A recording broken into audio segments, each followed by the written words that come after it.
All right, let's do it. Let's get started. Anyone else that jumps in, I'll just let them in when they pop up.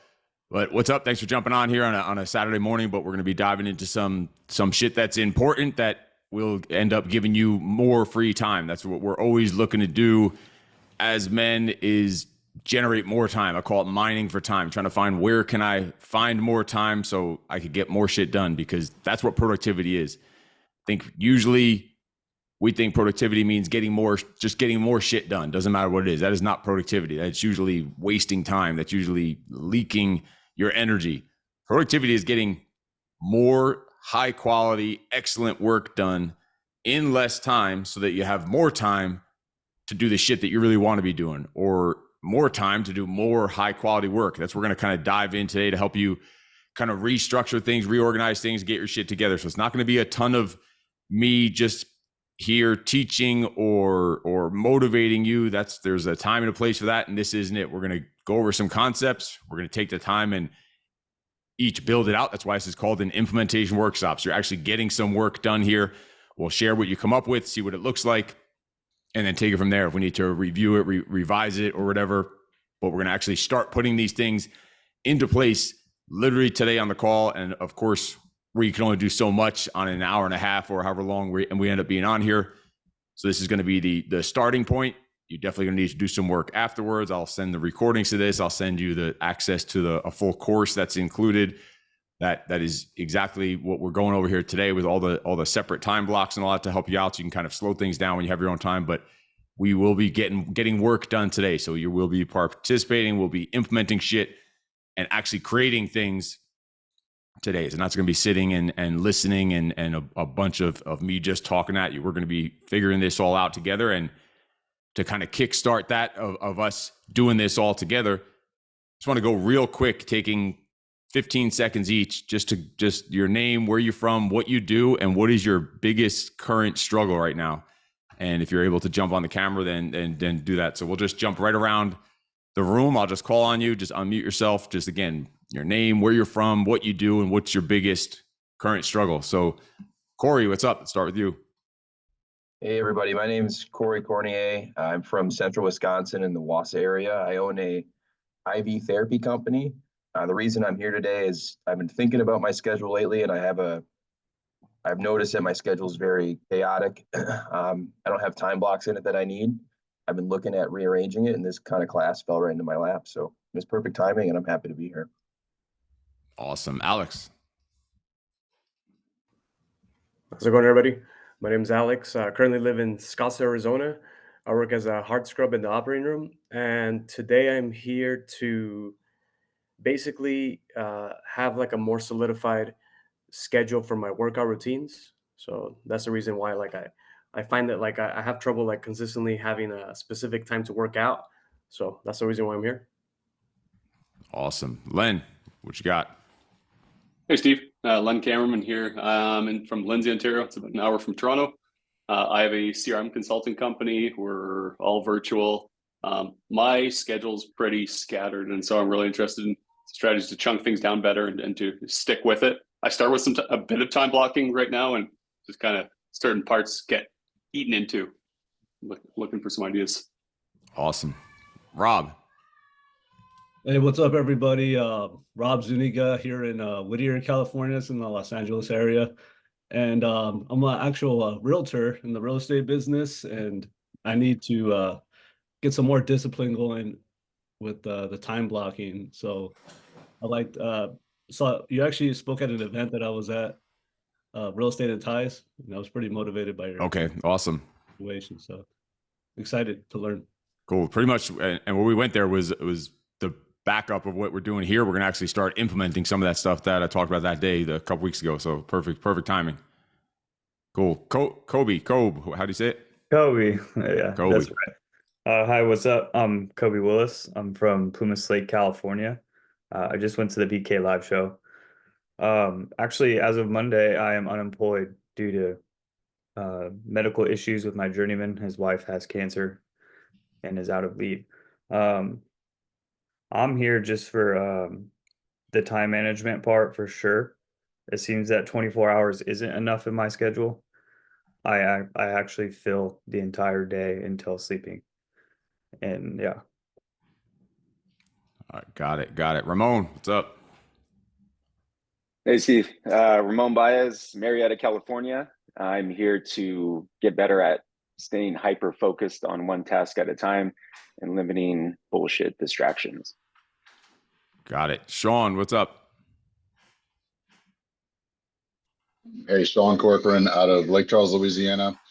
I run a nonprofit. I run my wife's dental office. I'm an attorney. I have 5 little kids, one of whom is special needs and needs to go to several appointments a week. And so that's really the obstacle I think that I'm facing with time management right now. Getting Got it. where it needs. Fisher, what's up? What you got going on? Hey, Steve. Dave Fisher here. I am a Fit Body Boot Camp owner in New Hampshire. I'm about a half hour outside of Boston, and I'm just always constantly looking to try to get a little bit better at stuff. And scheduling is not only something for myself, but also trying to figure that out with my kids and my family, and how to implement that in not just my life, but in our entire family unit.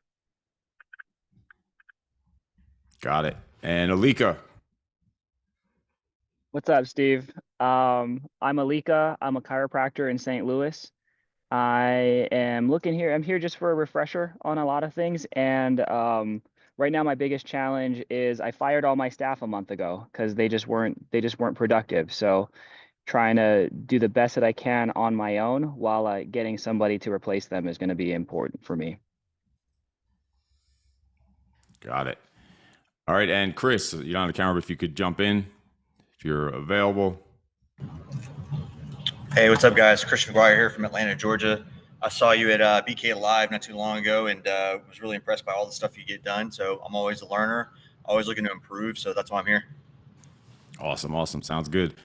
All right. Yeah. So looking over the kind of some of the things you guys were bringing up, of course, obviously scheduling, time blocking, time management. Time management seems to be an ongoing thing with men. That's why this is what I've spent literally decades on, just trying to refine and get better at, because that's where we're always all fucked up. Is we say there's not enough time in the day, and then you guys also talked about your workout routine, not enough hours in the day, a lot of stuff with the kids and the family schedule, and then also just the work schedule when you're now doing things on your own and having to build a team and shit like that. So this is going to be perfect. So we want to kind of just want to get a background of where we're at, what we're dealing with, what we're struggling with. So right now I'm just going to move you guys over onto a different screen here. So if you see me looking back and forth, it's just to see you guys. I want to open up some other screens to share. Just give me 1 second.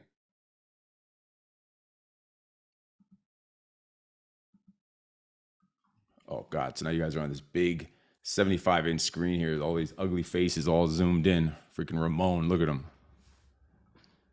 All right. So we're going to again, jump into actually starting to implement this stuff. And so I will go over some of what we're going to be doing. And there are multiple different types of time blocks to put in there. We're not going to get too much into the weeds on that. Let's first talk about the foundational stuff, like looking at what we're stressing about.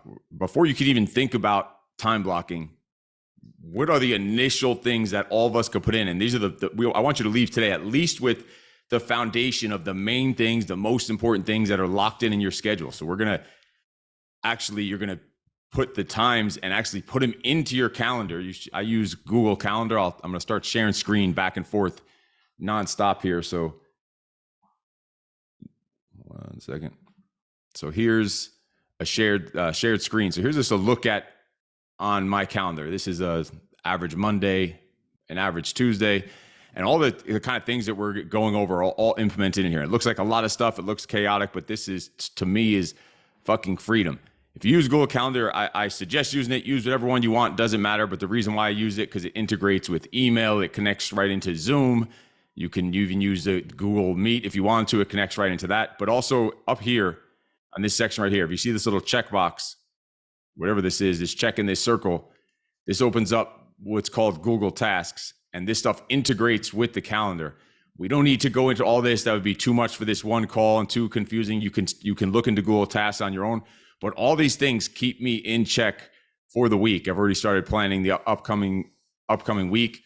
But these are all my different checklists when ideas pop in my head. And if you put a specific day and time, recurring task, it'll show up on your calendar. If not, it just stays here in the task list. So I have different tasks for all the different businesses I have, for social media, YouTube, podcast ideas, whatever. This all goes in my checklist. But once it's time to do one of them, if I assign a time to it, like on these right here, these two things specifically have a time to it because I do these every day. That'll pop up actually when I go to the calendar. You'll see at 12 o'clock that pops up on the task. When I do that task and I check it off on Google Tasks, right here, if I check that, that'll be removed from my calendar and it's done. So it's not even on my calendar anymore. We're not going to go into all this stuff. This would take us way too long to break down my process here. My process doesn't even matter. It's up to you to find your process. I'm just kind of showing you behind the scenes, a little bit behind the curtain about what I use and how I keep all these things organized by day, by business, because there's 10, 12, 14 different either training programs or workshops or businesses or companies that I'm involved with. So I need to have all this organization. Otherwise, it'd be a freaking mess. But so I'm using Google Calendar, Google Tasks. You should definitely check them out. And that helps kind of integrate all the things that we're talking about today. So keep that in mind as we're going forward. Just gonna unshare this for a second. All right, the next thing is we want to think about the priorities. What are your priorities of importance? What are the most important things for you when it comes to your schedule and your calendar? Because everyone's different. Like, that's why I'm just showing you what I use. Don't worry about how I use it. What my even morning routine. We're going to go into morning routines here in a second where you are. I'm sure you all have some. It's just fine tuning them and creating them.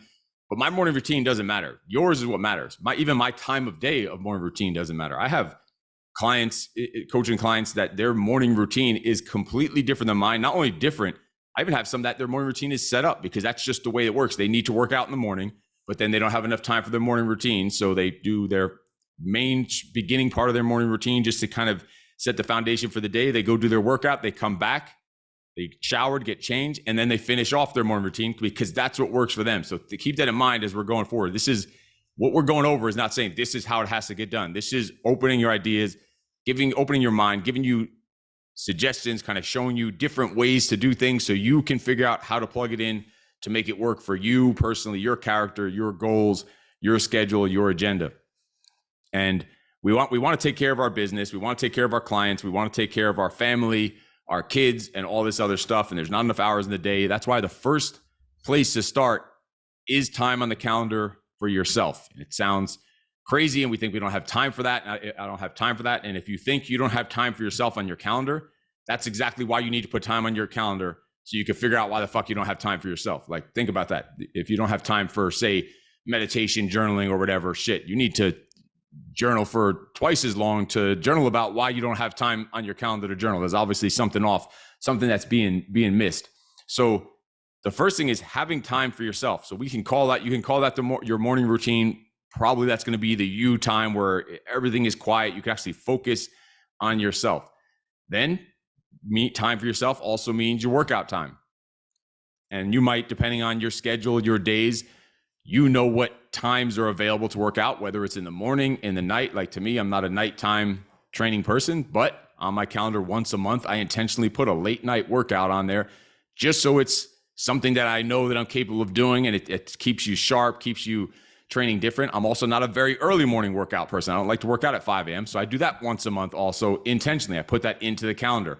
Different than the way I do it, because there's days when you're traveling or the schedule gets fucked up or whatever, and you're forced to work out early or you're forced to work out late. Shit, a couple of Saturdays ago, I came off a 12-hour flight from Poland, then a 2-hour Uber ride from LAX to my house. It was like 10 p.m. and I had to get a workout in then. So that's why I train purposely every month, even when I don't have to, so that when life makes me do it, it's like, oh, this again, I've done this before.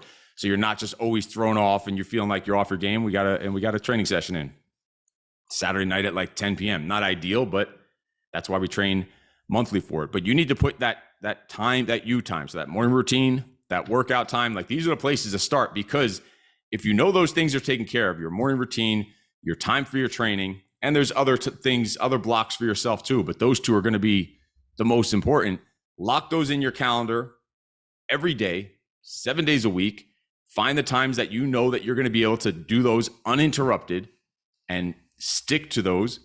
And that's the starting point. Then from there, there's other checkpoints of the day that we're actually going to put in your calendar today and actually create those rituals for you. These are different rituals. I actually just spoke about them last night in an event, but today we're actually going to implement them. And that's your start of workday routine. So now you have a checkpoint. All right, this is when I transition from that me time into work time so I can get to work mode. Then your end of workday routine, we're going to put that on your calendar today and also craft what does that ritual look like for you. And then your end of night routine, that ritual, what does that look like? What is the time that that's going to happen?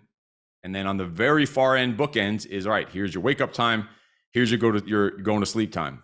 And that might be different every day. It might be different for you than different than me. Like I don't wake up the same time and go to sleep the same time every day, 7 days a week. I used to at different stages. Right now at the stage I'm in, like I don't have a 9 to 5 life. So I don't 9 to 5 work, 9 to 5 job. So I don't live within the confines and freaking boundaries of 9 to 5. So I set up what works for me and what's going to give me the greatest energy each day. So your wake up times might be different, slightly different days of the week. Doesn't have to be exactly the same. You do want to keep it sort of similar. You don't want to be so erratic and whatever else, but this is all what's going to work for you. Maybe that does work for you and you're going to sleep time also.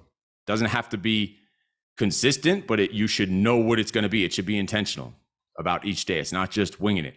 So now imagine that. Now imagine you have a timeline of 24 hours in a day, just in a straight line in front of you. So you have a tick mark. Here's when I'm waking up. Another tick mark. Here's when I'm going to sleep. All right, there's the time I have to work with on this particular day. And that tick mark might be slightly different each day, but let's just say it's a freaking Monday. Here's a tick mark at 5 a.m. And here's the tick mark. We're going to sleep at 10 or 9:30 p.m. So now those are the hours you have to work with. Now within those hours, we need to start off with first taking care of yourself. Because you can't go and take care of other people if you're not first taking care of yourself. That doesn't mean overdoing it. So there's a line between, we want to be selfish.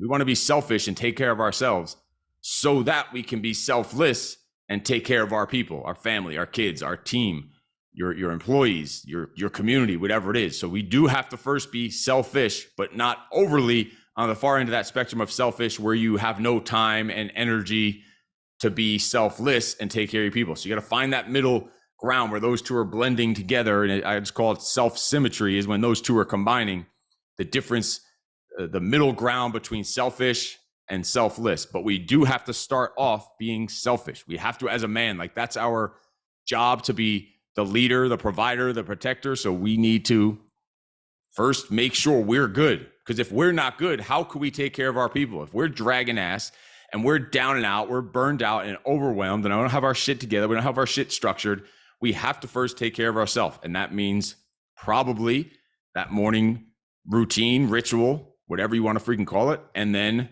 that training time, that workout time, that's going to give us the mental and emotional and physical energy to now plug in and take care of everyone else. So let's start off on that line first. I'm just going to reshare the screen again.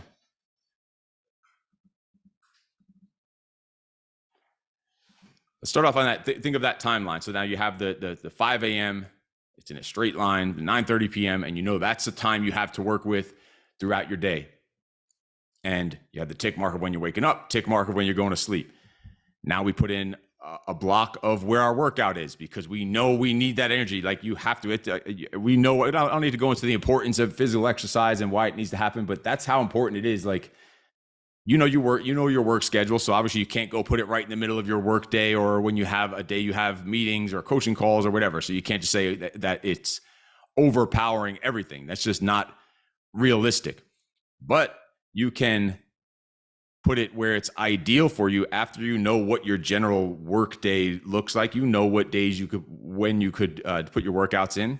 I've revolved my week around my morning routine and my training sessions. Like it has to be. I need to get that done because that's going to help me get through all the other shit.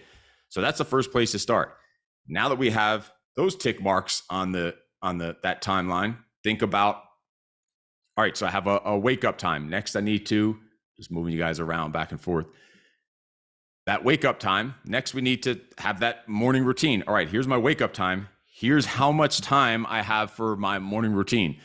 And what the morning routine consists of, we're going to go into that in a second. I'm going to give you ideas of it, and you're going to create it. So don't worry about crafting your morning routine now. Even if you have one, we're going to maybe fine tune it.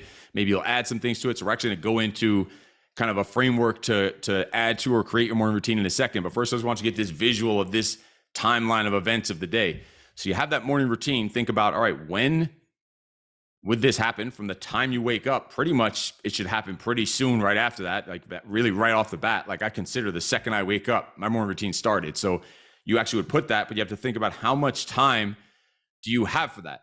Maybe it's like some days I give myself 30 minutes for it, some days 60, depending on what day of the week it is and what events I have for that day. And this stuff all gets planned on Sundays usually, but in general, I put a 60-minute time block for my morning routine. That's me. Doesn't mean you have to do it. You can get it done in 15 minutes. Maybe you want longer. Maybe you need 30 minutes. What I do doesn't matter. This is just for you to figure out what's going to work for you. But you need to know how much time you actually have. Probably depends on what days, what you're doing that day. Like Tuesdays and Thursdays are my coaching days where I do coaching calls and group coaching calls with my men's group or my one-on-one coaching calls Tuesdays and Thursday mornings. So those 2 days, I have a much shorter morning routine because I start my actual work a little bit earlier. So my morning routine is a little bit shorter. But then after those coaching calls are done, when I take a little recovery breather, a little break in the middle of the day, I kind of finish off the back end of that morning routine, the extra stuff that I didn't get to. And it's split up a little bit on just Tuesdays and Thursdays. But Monday, Wednesday, Friday, I give myself 60 minutes and I take my time, and sometimes I even go over that time if I want to. Like that schedule I showed you of all the color-coded time blocks is never fucking perfect. It is never perfect. If I could stick to it 80%, that's considered a success. So don't think that it's going to be perfect. It's never going to be perfect. So the next step is to, all right, a tick mark for your morning routine and kind of shade it in how much about time you're going to have for that morning routine each specific day of the week. So it's going to be different. Saturday and Sunday then is also different, my morning routine, than my Monday, Wednesday, and Fridays. Saturday or Sunday morning routine, we have a family meeting for about an hour. So my morning routine is an hour, and then the family meeting is an hour right after my morning routine. And then after that, we go and do our family workout, which is always an outdoor workout on Sundays. Like everything is very specific and intentional. We know when the workouts are going to be. We know when the morning routines are going to be. We know when the family time is going to be, and we'll get into all the additional time blocks in a second. But first, I want you to get these frameworks locked down. Then after the morning routine, and we're going to break each of these down and actually go into these in a second, actually break down deeper so you actually craft and create them. So don't worry about what your morning routine has to be. Next, you need a start of workday routine. Means I'm transitioning. So now keep that tick mark in mind in your from 9:30 or 5 a.m. till 9:30 p.m. You have the tick mark of waking up, going to sleep. You have the morning routine. You know when the workout's going to be. Now you know the morning routine is only 30 minutes. That means your start of workday routine is probably going to be right after your morning routine. Or maybe your workout was after your morning routine and your start of your workday is after your workout. You already figured out your workout. So now you know when your start of workday routine, because you know when you have to start your workday each day. For me, it's a little different Monday through Friday. For you, it might be the same, might be different each day. But you need that start of workday routine, that ritual where you say, I'm transitioning now from the selfish mode, the work mode, or the personal mode into the work mode, into the selfless, where now I go and serve and help other people in the start of workday routine. And then we're talking this a couple of minutes, and we're going to go into what it actually is in that routine in a little bit and help you actually implement it. So don't worry about that right now. Then that's the tick mark in the beginning of the day, wherever that is for you. Fast forward the end of the day, you need that end of workday block on there. And this is where you're now shutting down work for the day and transitioning from that personal or professional time back into the personal. And we're going to go over step by step here in a second, how to craft that, or at least a framework or ideas for you to take and make your own and actually create this on your own. And then after that is end of night routine, meaning you're starting to shut it down, getting ready, winding it down for the night. And that includes several different curfews that we're going to get into. Curfews meaning about the time you're going to shut things down. Like what time are lights going to be out? What time are there going to be no more screens? How much time before you go to sleep? And we're actually going to set all those today with intention, and you're all going to be slightly different, and it's going to be just a starting point. Like for me, caffeine, I stopped drinking. I won't have any caffeine past 3:30 p.m., but I've tried it up to 6 p.m. And then at nighttime, I couldn't fall asleep. So I'm like, all right, that's too late. Then I went to 5 p.m. Then I went all the way to noon. Noon, it was like too early. Then I went to 4. And then eventually it worked through process of elimination, trial and error. That 3:30 p.m. around there was the cutoff time for caffeine. So we're going to actually give you a bunch of different rituals, and you're going to actually set those today. Like say, all right, this is the time I'm going to do this. None of them they might not be perfect, but it's going to be a starting point for you to kickstart those things. So before we even jump into what these things consist of, I want you to just right now take on a piece of paper. You should have a paper and pen. You could do it on a draw on a line, or you just write it in a list or whatever. I want you to write down and plan, put on Monday, Wednesday, if all your days are the same, start off with a one day right now. Start off with like a normal day, the most normal day. Let's start off with a Monday, and we'll take it from there. So make it a Monday. Wake up time is what time? So wake up time here. Go to sleep time. Set a time to go to sleep. Then you know what your Mondays look like work-wise. What time you have to work. You already know that. So we're not even putting that in the schedule yet. So put in where you can work out on Mondays. And then after that, all right, what your morning routine, what times your morning routine start, how much time do you have for morning routine? Put that in there. What time are you going to start work? Put that in there. And that's the start of workday routine. We're talking 5-10 minutes. It's like, it doesn't even rarely needs to take up any time on your calendar. It's just meaning you're transitioning. A couple of ritual, meaning you're mentally, emotionally, psychologically switching from personal to professional. And then switch to the end of workday. All right, what time am I shutting down work on Wednesday or Monday? And then what time am I going to sleep? We already put on, and we know that. What time am I going to sleep? And then for getting ready, pretty much preparing to go to sleep, the little mini ritual to prepare to go to sleep, how much time do I have for that? Probably the last 30 minutes. So to take 2-3 minutes right now and start crafting all that out. Like, we're going to actually be putting this work in here. Again, I don't want it to just be me.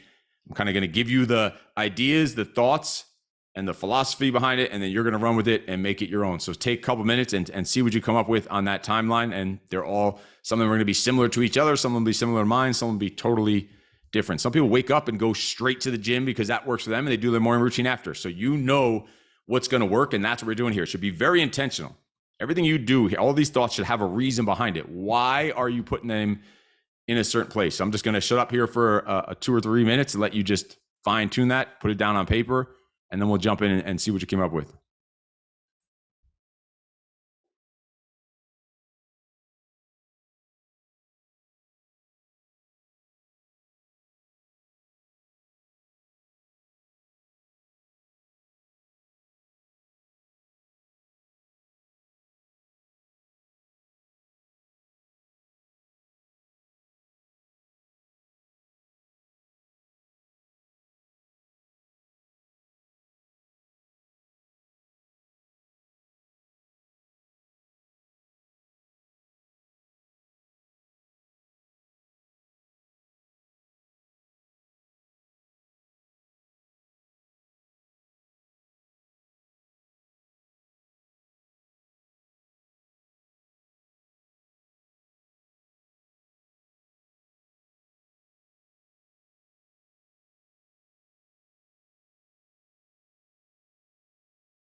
all right, again, this is going to be just the foundation. You're going to play around with this stuff, and this is just a starting point. This is just, you're going to probably tweak this, and this is literally just for Monday, and then you would redo it for Tuesday, Wednesday. Maybe all your Monday through Fridays look the same. Maybe they're different, so then you have to put a little more time into it. But also, as you're doing this, we're going to go, I want a couple of you to share what you came up with, what it looks like, what times that you have, but also why, what's the reason behind why you put where you put it. And it should have, everything should be intentional. There should be a reason. It should be thinking about maximum energy where you're able to show up as the best fucking man possible with the most type of energy, showing up full of fucking fire for every single situation. And once we go deeper into all the other time blocks, it's the same thing for those. Every single one should be intentionally placed in a specific time and place and quantity for a specific reason. So, all right, who's got a good timeline here of times where they want to share it and kind of how you came up with that? Len, what you got? So I got to wake up at 5 a.m. morning routine until 6 a.m. and then get 3 hours of work in. Do math with my kids at 9, and then I'm back into work mode at 10. Get team calls for an hour, 2 hours of gym and lunch. Takes me until 1 p.m. and then I've got 2.5 hours of work and shutdown time at 4:30. Cool. And what time going to sleep was it? 10:30, which I struggle with that, getting to bed early enough to get up as early as I want and not getting enough sleep. I know I should be getting 7 and I'm never anywhere near that. Yeah, for years, probably over a decade, I was getting 4.5 hours of sleep 7 days a week, and thinking that it was like a badge of honor. Like, yeah, I'm awesome. I could do this. And then realizing that, yeah, I could do that the rest of my life if I want to, but you're never going to be operating at the optimal performance when you're doing that. Sounds cool and whatever. It's good to know you can do it. And I do intentionally have a couple of days per month where I do get a lot less sleep intentionally, just so I'm trained for it for when I need to, for when life makes you, because life's going to come across and bitch slap you where you're not going to be able to get sleep sometimes. You have to be trained for that. So I train myself for all these things: the early morning workout, the late night workout, the no sleep, whatever else, and several other things that I put in, but those are totally off topic. But yeah, every one of those should have an intention. What was the reason for the workout at noon, where you put it? Why'd you put it there? I put 11 because I like to get a chunk of work done first. And then, kind of gives me energy for the afternoon. I'm thinking about swapping it around though, because I've got that first 3 hour block of work. If I got my workout done, I'd have a larger chunk of time to just focus and kind of stay hammering through things for a longer block of time.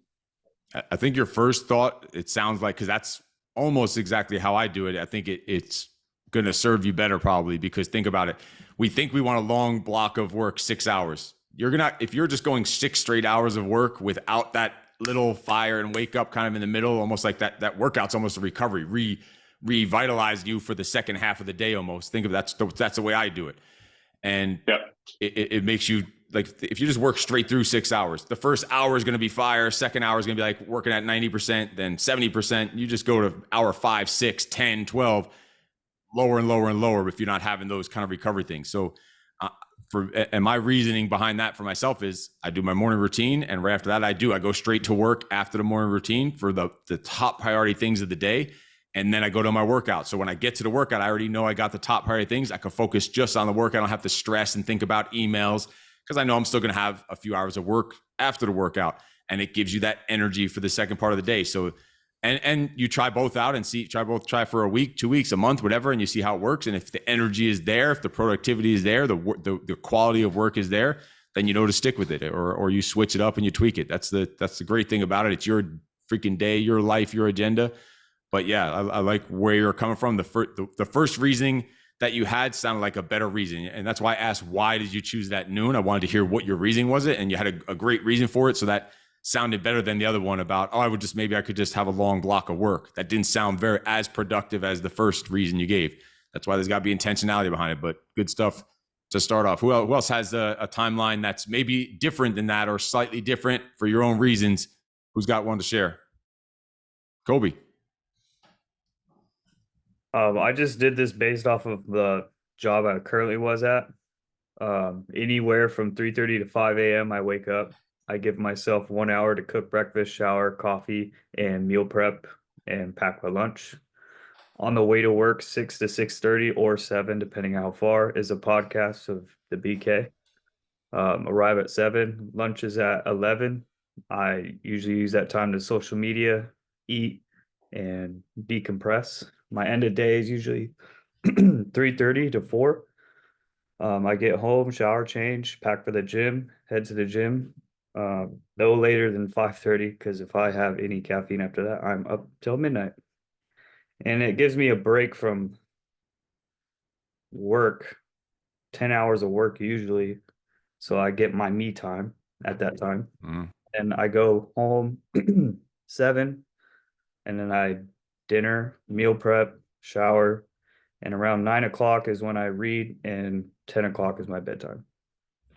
Awesome. So the workout was pretty much right after work, as soon as possible after work, because I gotta go. Mainly because of caffeine and food. You're going to get hungry again and want to eat, and then you're going to have to digest and have. So everything should have a reason and be in a specific spot. And maybe going forward it might change, but right now you know what it looked like when you were doing that kind of work. So that's exactly what we want. Anyone have a different, completely off, different than either of those two, because of your own lifestyle? Because I want you to see the different possibilities and the way that, and things could change, because I had that 9 to 5 type of schedule for years, even when I wasn't working a 9 to 5 job. And then I said, you know what, I don't work a 9 to 5 job, so now I need to tweak it to fit my lifestyle more. And that's why I rearranged a lot of things. So who's got a little bit of a different approach on their day? Yeah, I'll go, Steve. So my wake up's 5 a.m. to 6:15. I put morning ritual, physical, workout activity. From 6:15 to 6:45, I like to take my dogs for a walk. 6:45 to 8, get ready for the day, get my kids ready and get them to school. My work starts at 8:30 to 12, trying to focus on prospecting. And then 12:30 lunch, 12:30 to 2:30 follow-up. And then 2:30 to 3:30, I go pick up my kids from school, get them back home. And then I guess my question is, after that, like in my field, like I'm always on work, right? I could get a call and then I have to work because I got the call from the client or something like that. So my schedule could be like all over the place after that. And I guess, do I just shut that completely off and be focused on my family at that time, at the end of my day? Or What's the work you do again? Real estate, realtor. So I get calls like from clients. Yeah, you guys are fucking nuts. I see you guys will take calls. You'll open up your computer and start putting fucking offers in at like 11, Yeah. 12, 11 p.m. at midnight. You guys are fucking nuts. Yeah, so I want to learn how to, I guess, be, more aware in the present with my family, instead of focusing on that. Yeah, you have to be. If you're constantly always popping open the laptop, you've already worked all day, and now you're finally have time with the family, and you're popping open your laptop all night. Yeah. You kind of know the days usually that there's things going on. There's deals that you're working on. If anything, you earn the right to maybe have a 30 or 60-minute time block somewhere in the evening just to check in on things, to follow up on things, and you communicate that with your family, and then you put that on whatever nights a week that is that you're going to be busy. If it's a regular, consistent thing, you put it on those nights all the time. But if it's dependent on different clients, you usually know that day if it's going to be a busy day and you're going to need to follow up with stuff at nighttime. Put it. There's nothing that says, like I said, that calendar is only 80% going to stick like that. There's never times I have to go do some work at nighttime afterwards. Hell yeah, there is. But I know usually the flow of that day, what it's going to look like. I know I'm going to be having to do some work at night. So I just I'll tell my family tonight I'm going to have to get a little work done, and they're like, all right, cool. Because I've kind of earned that right to do it, because when I don't have that extra work to do, I'm all in, invested in, completely present. So when I do need to schedule 30 minutes or 60 minutes at nighttime to get some extra work in, they're like, fuck yeah. But you've kind of earned that right.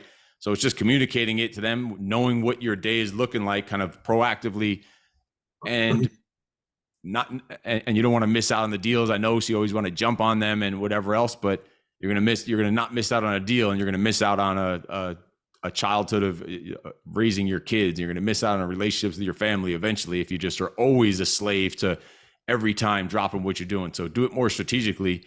The days that you're going to be kind of busier, and put a time block there after work. All right, so you shut down work at 5 p.m. or whatever, 3 p.m. It sounded like when you brought your kids home from school. So now that's even earlier than normal. So yeah, you're chilling, doing some cool stuff with them or whatever. and knowing that it's a busy day, let them know, well, today it's from 7:30 to 8 or 7:30 to 7 to 8 or whatever the time that it's going to be. I'm going to have to get some work done, and let them know ahead of time. So now they know, all right, it's not just going to be like you're in the middle of something and stopping. So now you just have to plan around that a little bit. Nothing says you can't strategically do that, especially it sounds like your original work day is done a little earlier. It's not like you're getting off at 5 or 6 and then going home and then doing more work. Like if you're picking them up from school, you're spending some time with them, and time after that, hanging out, and then let them know when you need to get back to work, put it on the calendar. Cool. Thank you. All right, awesome. Anyone have any a different type of complete different upside down type of schedules, like similar to that, or anything different? Anyone else want to just add something into that? All right, cool. So realize that everything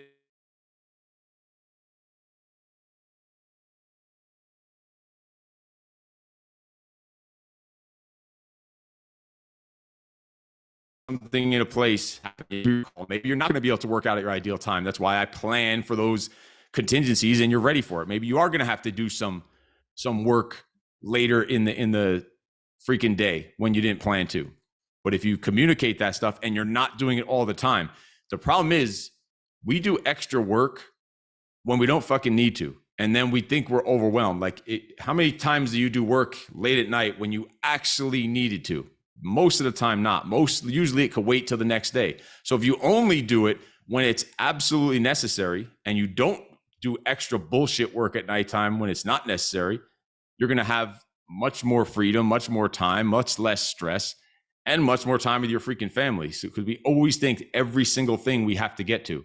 Like if your team should have you should have a system set up where there's like the bat signal, where they know after hours, they could email you, they could do whatever, but you're not going to see it till the next morning when you get back into work time. You're not even going to see it when you wake up in the morning. You're not going to see it during your morning routine. You're not going to see it during your morning workout. You'll see it when it's getting to work time. And they should know what time you start work in the morning. You should communicate that stuff with them, but they should also have a separate way of getting in contact with you. If like, all right, this is the end of the world emergency, we need to deal with this now because we're going to go out of business if we don't. And how often are they really the fucking apocalypse situations happening that can't be handled the next morning? It's rare, but they could happen, and we need to be ready for it. And then you're gonna have to adjust and adapt. And if you're not constantly working at nighttime or off work hours, your family's gonna kind of give you permission to go and do it. You've earned the right to do that. So everything should be intentional, everything put in a specific place. And once you just these checkpoints that you just made, it starts giving you a little bit of clarity and a little bit of freedom. Like, all right, now I know what I'm working with. I have a fucking game plan. I have a battle plan. I know what a little strategy going into this war with, because it's a fucking war. It's craziness. Business and entrepreneurship and just work and being a man is just a war every freaking day. All right, so we're gonna now take these checkpoints. Just give me a second. I'm gonna pull up a different screen and actually create what's happening in these checkpoints. Because it's easy to say, all right, have this end of workday routine. We're going to actually create those and implement them right now. So let's start with the morning. And this is by no means all inclusive. This is just to spark ideas in your head. A couple things that I've done or have tried in the past, or that I have clients that do, and it's to give you ideas. So my morning routine, first off, when the alarm goes off, the feet hit the floor before I turn the alarm off. So it's not any chance. Like, the alarm goes off, you're standing, you're on your feet, you're ready to stomp fucking thunder into the day. That's the first thing. But then there's these 9 M's of the morning routine. The first is having a mantra, having something in your head, in your mindset, just to kickstart the day. Imagine starting with positivity. Imagine in your head, you wake up, alarm goes off, you're on your feet, and we're just talking in your head. I also happen to write these things down every day. Again, you do what works for you. You could say them out loud. You could scream in the fucking mirror like a weirdo if you want to. You could write them down. You could do whatever you want. You could just do them in your head. But imagine waking up, alarm goes off, you hop straight to your feet like you're ready to fucking attack the day. And in my head, I'm telling any one of these, or sometimes all of them, as I'm just moving and going to do the next things on this list. But in your head, telling yourself, today's going to be fucking awesome. Life is awesome. I am fucking awesome. It's like time to get to fucking work. If I'm always on, I'm going to be on my A game today. If I'm going to show up on my A game, if I'm always on my A game, I never have to get on my A game. I'm going to bring the fucking fire today. I'm going to be the one today that shows up, that stands out, that's bold. I'm going to make no fucking excuses today. Like, I'm just going to kill the day. I'm going to kill the fear, kill the doubt, kill the procrastination. Imagine just kickstarting that in your fucking head with whatever your version of this there is for you right off the bat. The second your feet hit the fucking floor while you're moving to go on with the rest of this morning routine. And then I also write down several of these literally every single day just to reinforce them. I need it every day to recalibrate myself. Otherwise, shit, as men, we'll go fucking nuts if we're not intentional and strategically, consistently every fucking day locking our shit down. We'll be off the walls. We'll be all over the fucking place. We'll be flipping out. We'll be losing control of our emotions. We'll be doing stupid shit, falling victim to our freaking vices, letting other people control our emotions. Like, I need to brainwash myself like from the minute I wake up so that all the rest of the shit is gonna work out and fall into place. So the first is a mantra. The next is music. I have these exact headphones on, noise canceling headphones when I'm doing my stuff in the morning, and I'll have some music. It's some kind of like rhythmic beat of a kind of chill music, whatever. And again, this is just ideas. Then there's also muscles, meaning I'm going to hydrate. I'm going to fuel. I'm going to also, if you want to take a cold shower, these are just ideas. Like, I don't do a cold shower every morning. I've done it in the past, but some people that works. I'll take my vitamins. So I'm letting my muscles wake up, doing some stretching, then movement. Maybe it's just going up and down the stairs for a little bit. If the dogs are awake, I'm screwing around, like getting the energy up, getting the blood flowing for the day. This isn't a workout. We're talking like a couple seconds here. Maybe you're going in, shit, maybe you need to go do some jumping jacks or do some squat thrusts or jump on the Airdyne bike or go hit the heavy bag we're talking a minute just to like get that spark fucking lit under your ass, get that blood flowing. Maybe you're playing, wrestling, whatever, if anyone else is awake or whatever it is, but just getting the blood flowing, moving around. Like, I'm moving in the morning, like I'm zipping around quietly, but it's like a fucking ninja, but fast, like just to get the blood flowing, going up and down the stairs. It's fast and quiet just to get the blood flowing for that movement. Then I'm going into meditation. I have the headphones on and I use an app. I use the Headspace app, and it's like a guided meditation. Once in a while, I'll use just no app when I just want to do it. And I have a specific location where I do the meditation and the morning routine and all this stuff we're talking about, a different area. It's not my workspace. This is like the fucking cockpit where you're going to war. My desk. There's a whole separate section in my office over here in the corner. I just call it the thinking corner. And that's like a whole different energy. All the books over there are more towards like the kind of personal development, the daily reader kind of stuff, the Stoic philosophy, the religious stuff. It's a whole different energy, a whole different vibe. That's where it gets done over there, not over here. When I get to the start of workday routine, then it comes over here, and we'll go into that when we get to the start of workday routine. But meditation, again, it could be do whatever works for you. Breath work, prayer, whatever. Doesn't matter. After that is then some kind of motivation. So I'll usually just read. And I'm talking about reading like a quote from a quote book, or if you need to, some kind of very short YouTube-ish type motivational thing, because yeah, we want to be internally motivated, but we also can get external motivation from reading a book. And so I'll have like either the Daily Stoic, or I have tons of different daily readers where they have a quote of the day or just a page for the day. That's what I do. Like something to just spark your mind, get your mind stimulated in a positive direction, cleared, focused, fucking get some clarity. Then mindfulness. Mindfulness is when I'm in that same spot in that thinking corner. I'm going into the writing, into the journaling. This is where and we're going to go into actually a daily debrief that I use with my clients. A couple of them are like Ramon is in the group, and Alex is in the group, the men's group. Daily debrief that we do. We're going to go through that. That's kind of what I'm doing when I'm talking about gratitude and victories and journaling. The daily debrief is pretty much a guided journaling that you could do every day. It tells you exactly what to do. And then your journaling is done, because a lot of times you say, what do I do in journaling? We're going to go through step by step what that looks like. And then M8 is the most important. All right, I'm reviewing. What are my top priorities for the day? What are the needle movers? What are the biggest things I have to do today, so I could kind of mentally, emotionally start preparing for what are these things that I need to do today. And and kind of visualizing them, visualizing the success of these things. And then the ninth one is some kind of messaging out. I'll do a lot of times an Instagram story. It's just kind of a message of the day, or I'll send a text message to my wife. I'll do it. We have a group chat with our kids because we do homeschooling. I'll maybe do a check in there. I'll do a screenshot of maybe the page I read on my motivation section is something I want the kids to read. I'll take a screenshot, a picture of it, and I'll send it into the groups. I'm sending some message out, maybe sending a check-in on someone or whatever, a gratitude text, whatever that means to you. But I'm doing some kind of messaging to start now putting that energy out into the freaking universe. So right now I want, and everyone probably has some form of a morning routine, but a lot of time it's not very strategic or tactical. It's just kind of winging it. Like, oh, I just drink my coffee and eat breakfast and get ready for my day and shower. I want it to be more intentional where, like, think about it. Let's go scroll back through these real quick. Imagine waking up. You have a mantra, you're sparking in your freaking head. You've got the music that's getting the rhythm, the beat, the flow for the day. You're hydrating and fueling your muscles. Your muscles are getting regenerated. You start moving them so the blood flowing through you. You got some freaking energy. You're meditating to clear your mind, to dump all the bullshit, to start preparing, focusing, visualizing, praying for the day, whatever that is for you. You're soaking in some inputs of motivation for the day, whatever that is for you. It could be reading the Bible, Stoic philosophy, whatever. Then going into your journaling, your writing routine of gratitude and victories and what you need to improve on. Going into, all right, what are my top priorities of the day? How do I need to show up for the day?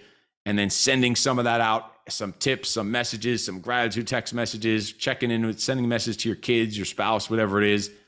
And that's just the first 30 fucking minutes of the day. Like, holy fuck. Imagine if you're intentional and strategic like that right from the start, right when you wake up, how powerful your fucking day is. Like, it's hard to then have a bad day after that. Like, when you've locked it down like that and you already know you have all those checkpoints in the calendar for starting of the workday. When am I going to end the workday? When am I going to sleep? And when am I working out? And then family time is going to be the next one. We're going to get into that after. Like, where is the time I'm spending with my family, with my kids, specific, intentional time? We're going to get to that. Fuck. Yeah, it's going to be a busy day. People are going to, every day something's going to go wrong at work. Someone's going to be fucking bitching. You're going to get a client complaining. You're going to lose some fucking money. It's going to happen every fucking day. And if you're a man, it's going to happen. We're the ones that are going to take it usually most of the time on the fucking chin and get kicked in the nuts.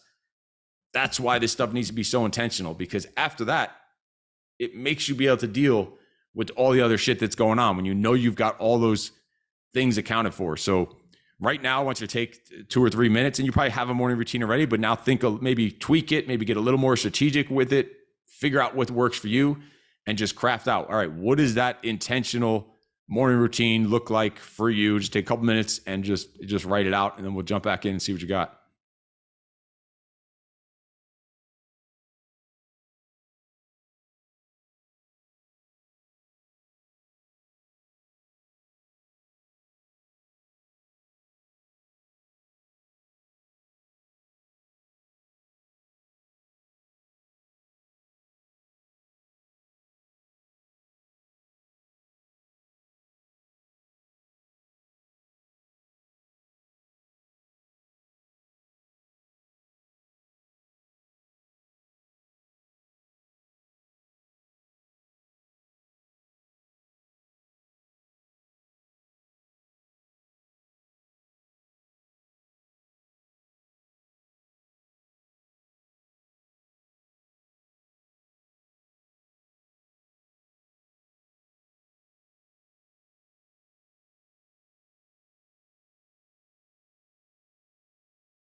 All right. Again, we're not going to get all this totally nailed down here, but you're going to, the purpose is to give you these frameworks and something to work with. And then when you are doing your own personal time is when you should go deeper into all these things that we're working on and start tweaking these things and figure out what's working and is your morning routine enough time and what's working, what's not working in your morning routine, and eliminating the things that are not serving you anymore, like cold showers. I've done them before and I used to make myself do them regularly. And then after a while, it's like, all right, this is just really a waste of time. It's not a challenge for me. It's not hard for me. There wasn't even a point for it to do it. So I took it out.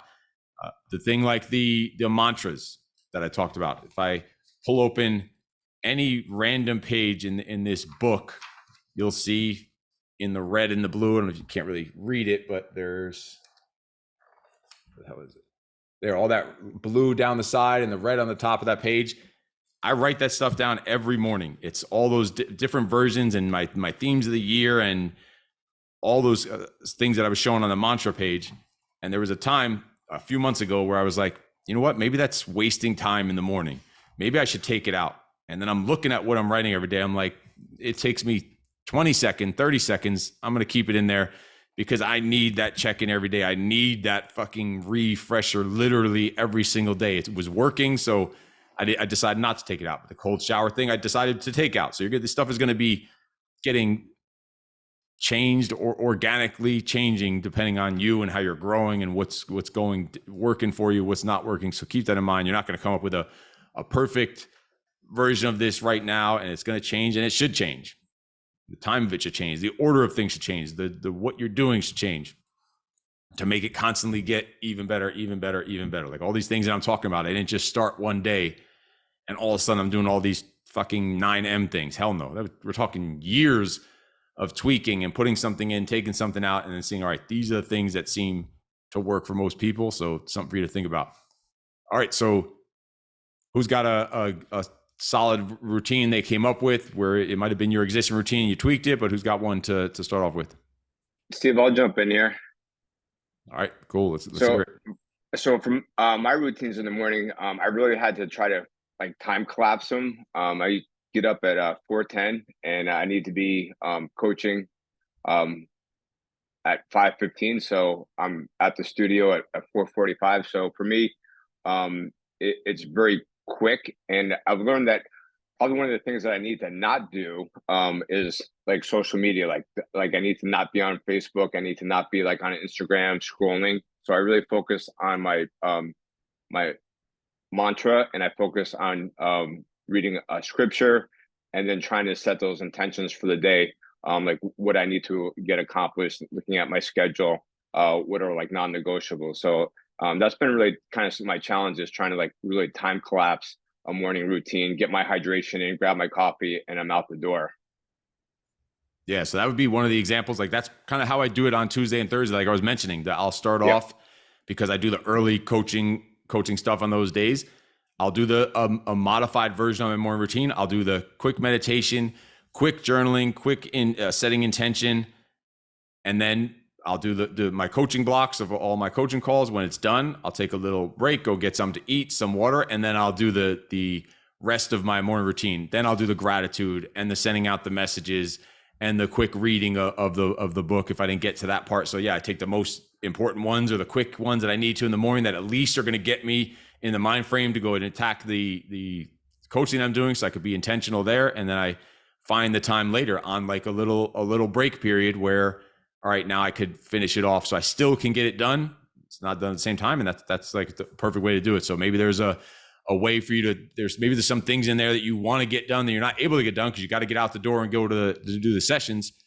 And then you do them when you have a breather in the middle of the day, when you need to reset.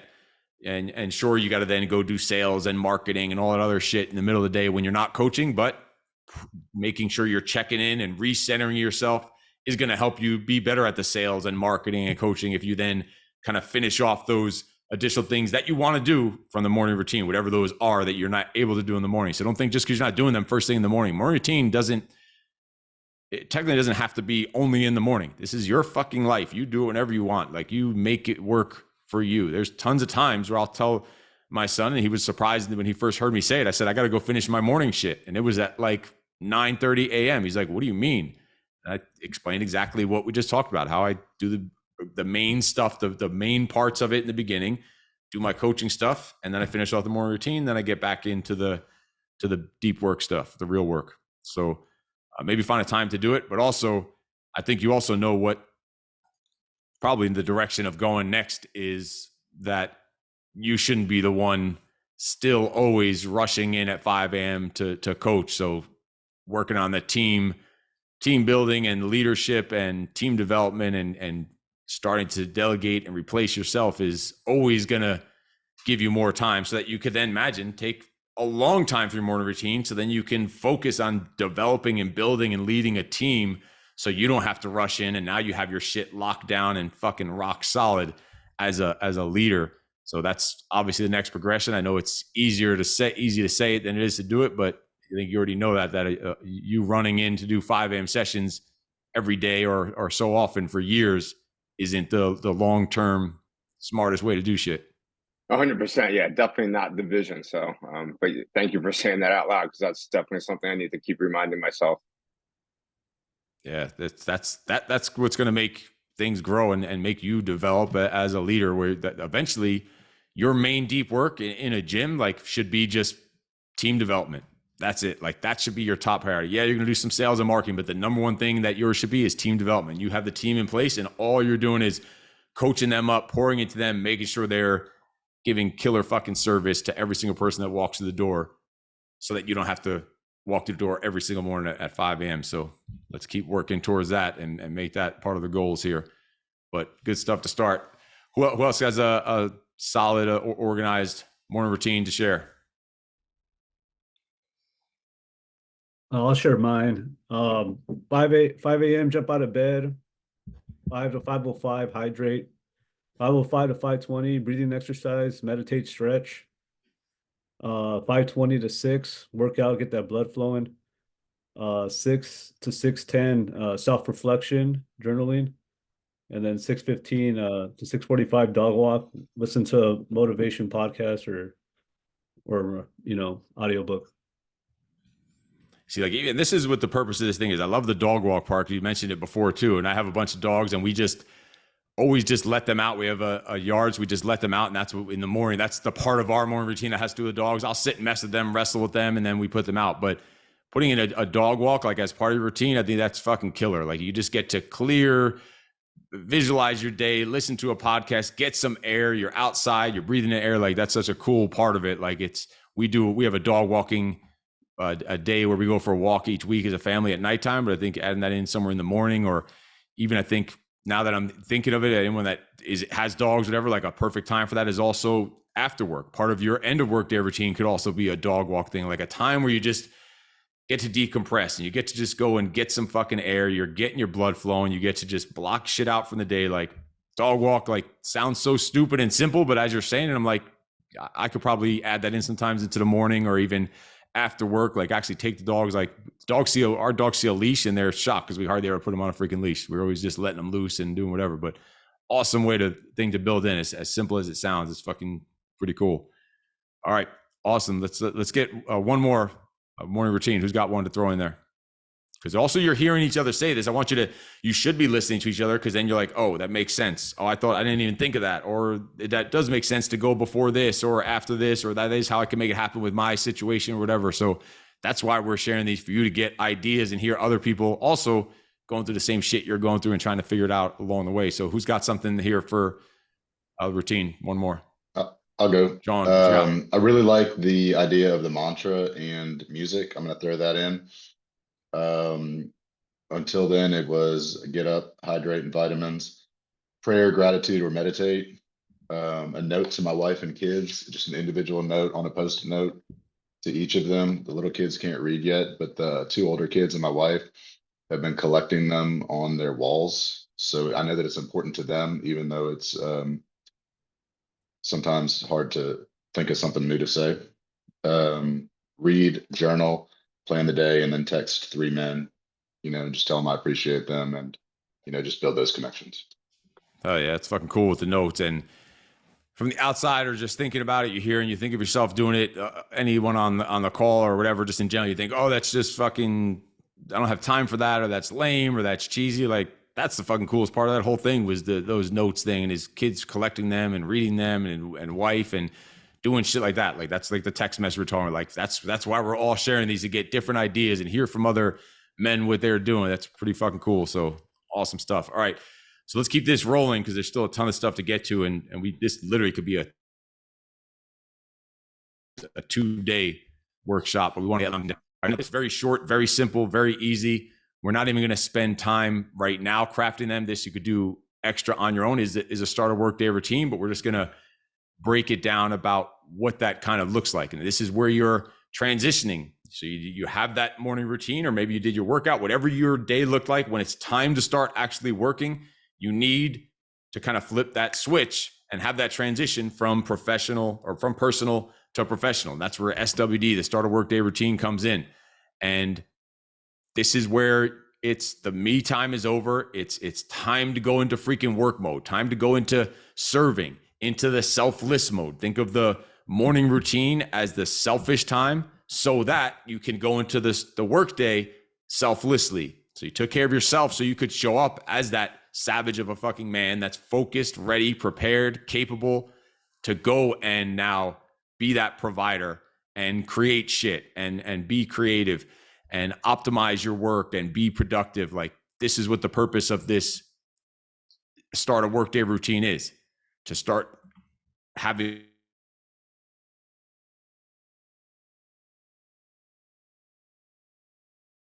an income time. You're getting rid of the distraction, is moving you guys over to the side. You're removing all the distractions around you so that you can go into deep, uninterrupted freaking work. Like, we get distracted way too fucking easy. We let everything get in our way. We get sidetracked. Like, remove distractions, set the boundaries so you can have maximum focus. Your people should know, your team, your family, like, now that when you're going in to go do your deep work time, whatever that is, you need to set the boundaries. Maybe when you start work, it goes right into a meeting. All right. Whatever. When you're going into your deep work time, when you need to work on your own, we call it kill time. That's one of the time blocks we're gonna throw in here afterwards. You need to set boundaries so you can get the maximum focus, maximum results. This is where you are transitioning into and getting into that freak flow state. And for me, it's making sure my workspace is organized. So I'm coming into the cockpit here. It's organized. This is now when I'm finally checking emails, checking texts, checking social media, or maybe you're going into the news or whatever it is that's going to make that you need to do for work. Like, social media is part of the work I do, so I have to go in there and check it. But this is the first time I'm checking emails, the first time I'm checking texts for the morning, because I had to do that selfish work first. So now I can go do this selfless stuff. This is where I'm diving into the calendar and the checklist and the to-do list, really going into the prioritization of the day. What does it look like? We're talking just a couple of minutes here. It's just a psychological trigger to flip the switch from personal to professional, but it needs to be there. It needs to have a strategy to it. So it's like, all right, now it's time to go to fucking war. It's preparing for war over there on the morning routine, setting it up. Now it's time to transition in so I can go to fucking war. So create a start of workday routine. You should know when your workday is starting, whether it's after your workout, if you're working out at lunch, then it's after your morning routine, whatever it is for you, you should know when your workday is starting and have that little ritual to mentally, emotionally, psychologically flip the fucking switch to go into work mode so that you're focused. You know, you took care of yourself. If you did all that stuff with the morning routine, you're not going to be so fucking locked in, focused, motivated, on fire that you're going to go and transition to work mode. And now it's time to go and fucking kill. And now think of, all right, the next check block was the end of work day. All right, where is work ending? And this is where men, I stress it every time I talk about this, is where men get it wrong all the time. You need to have a ritual that says the day is over. This is like where you are transitioning from professional back into personal. This is where now, for me, I'm scanning all my emails one more time. Which ones did I miss? Which ones did I forget to get back to? And quick responses or replies. I'm scanning all text messages. So I'm getting all this stuff done to close out the workday so I don't get hanging out with my kids at 6, 7 p.m. and we're hanging out. And then I'm like, oh, fuck, I forgot to respond to that email. And I got to go open up my email just to respond to a simple fucking email. That's not a big priority, but I left it hanging there because I didn't have this ritual. So I'm scanning through emails, text messages, social media, so that I don't need to go and get distracted by them when I'm there with my family afterwards. So I'm just checking in on all these things. I'm reviewing the schedule I just had for the day. What did I get done today? What worked? What didn't work? Just a quick look at it. Just a quick review. Then I'm reviewing tomorrow's schedule. So I see, all right, this is what's coming up tomorrow. So I can kind of get that mental clarity, get it off, that weight off my shoulders. So I'm not stressing about it later on. Like, know what's coming up the next day. Just a quick review of tomorrow's schedule and priorities, and determine what are tomorrow's top priorities. And then I'm literally shutting down my computer. And for me, it like literally the shutdown is like a decompression, like the computer's going off, and cleaning, organizing the desk so it's ready for the work. So when I show into the start of the work day, the next day, it's ready to go. So I'm just making sure it's organized and clean. I'm closing these blinds that are behind me. And because they're usually up, whenever I'm on a video, I close them because there's too much reflection coming in from the sun, but they're usually up all day. It's bright in here. So I'm closing them to kind of, all right, every one of these things is just a small little psychological trigger to start closing out the workday, so I don't bring that fucking energy into the home and into the family and into your relationships. And I'm doing a quick, then the blinds are closed, lights are out, it's dim, it's dark, I've shut down the computer. I'm doing a quick little visualization gratitude. We're talking a couple of seconds here, just like a couple of seconds visualization, gratitude, of prayer, whatever you want to, whatever works for you. Again, these are all just ideas for you to implement in. This is not what you need to do in any specific order. It's just to give you some kind of a framework, but it's now visualization. All right, gratitude for the fucking awesome day I just had, for the work that I had, for the things that I worked through, the things that didn't fucking break me, whatever it is. And then I'm doing another quick, we're talking a quote or a page, something just to end the day on a positive note, just like I did in the morning. It's maybe the quote from a quote book, or another couple of clicks in a Stoic philosophy, or maybe if you're in the Bible, it's that's a perfect daily reader right there. It's all broken up into little numbers and sections, some kind of motivation, then kind of just shedding the armor mentally, psychologically. The war is over. It's time to transition from that instructor into the husband and to the dad. So you're not bringing that nasty negative energy into the home. And so all these little things are tiny little triggers, taking 1 ounce of weight off, shutting down the computer, another ounce of weight off from organizing the desk, from closing the blinds, from going into visualization, from going into that quick little positive input coming in, so that I could shed that armor, go out there and be the husband and the father that I need to be, and not bring the stress from work into the day. So another one that's very simple to create. So you have the idea of it. I'm going to send you all these slides and on all that afterwards, so you can review this stuff, and a recording of this call. So I don't want to stop. If we stop to create every single one of these, we'd be here for a while. But the next one we are going to create right now, and this is the end of the night routine, because what my end of night routine is doesn't matter. Like, we do a security check. Of course, I take my vitamins, whatever you do, your shower, whatever you want to do, brush teeth. But then we do a security check. Me and my son, we go around the house. We check all windows, doors, alarms, garages, and we check it. We do a sweep of the entire house, because that's going to, now we feel more safe and secure to give you, all these things are just to give you better sleep, better rest.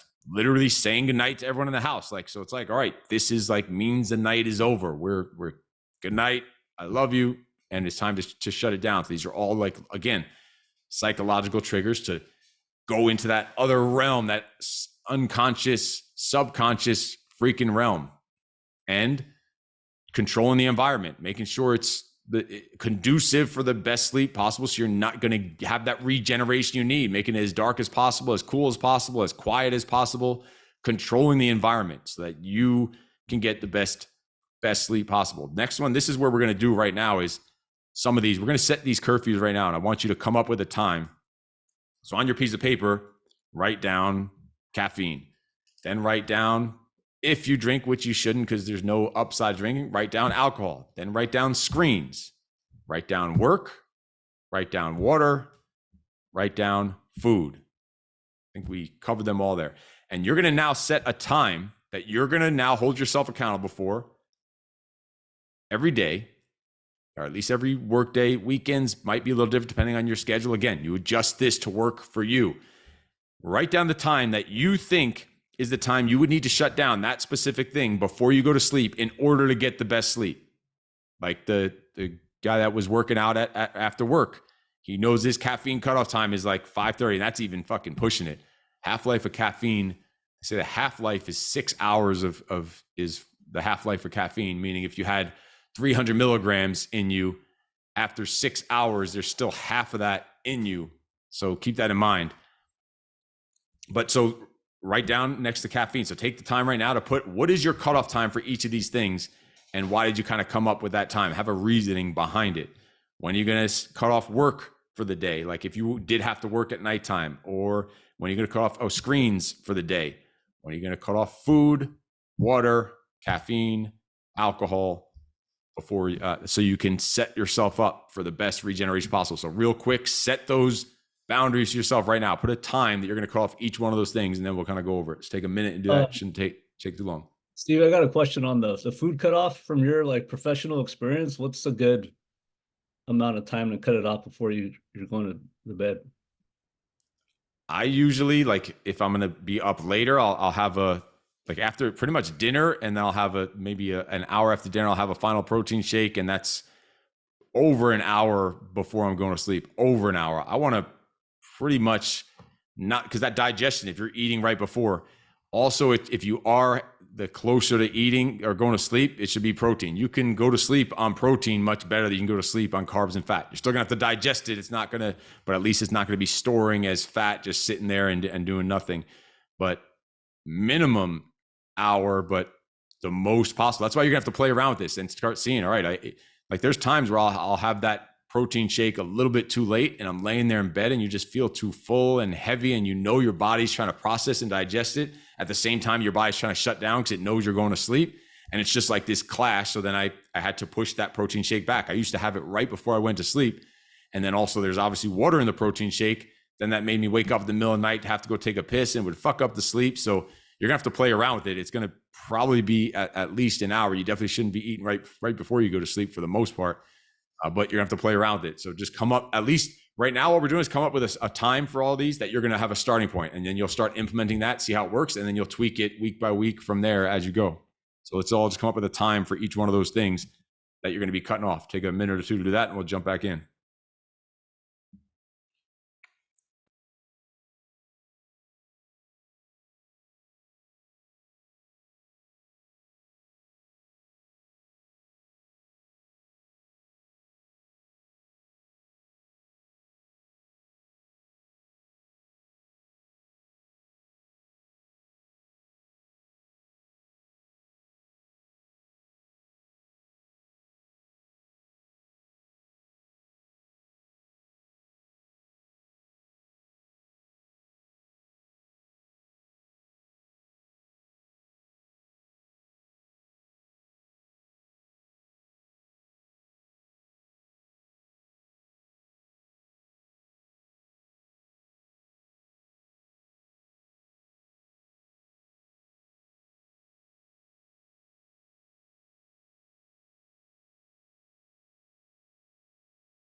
All right, let's do it. Who's got some times that they came up with? And again, this is just a starting point. It's not all this stuff we're doing. Anything you're coming up with is always, you could change it any fucking time you want.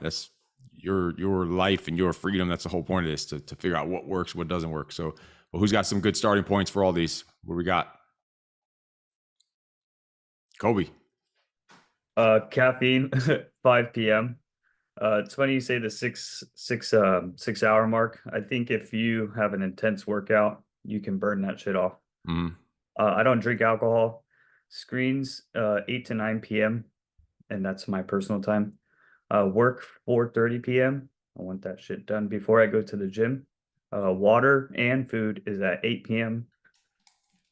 Sometimes if I'm too hungry, I can't sleep, but sometimes if I'm too full, I can't sleep. So I have played around with it. So it does take time to figure that out.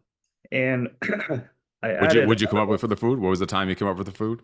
8. 8. Got it. Yeah. I've tried it earlier, and if I'm too hungry or I want a late night snack, I will not go to bed. Mm-hmm. I don't know, I'm messing. And I added another one. I put girls, and I put that at 9 p.m. It's been a problem. Got it. Yeah. Been a problem. They'll fucking keep you up all night. Single dating life is not fun. They'll fucking ruin your shit. They'll ruin your sleep. You wake up all pissed off in the morning and shit. I like They it. I ruin like more it. than that. No, good stuff. So yeah, it's kind of social time, even just if you do, however you like to break it into a broader term, it's awesome. Love it.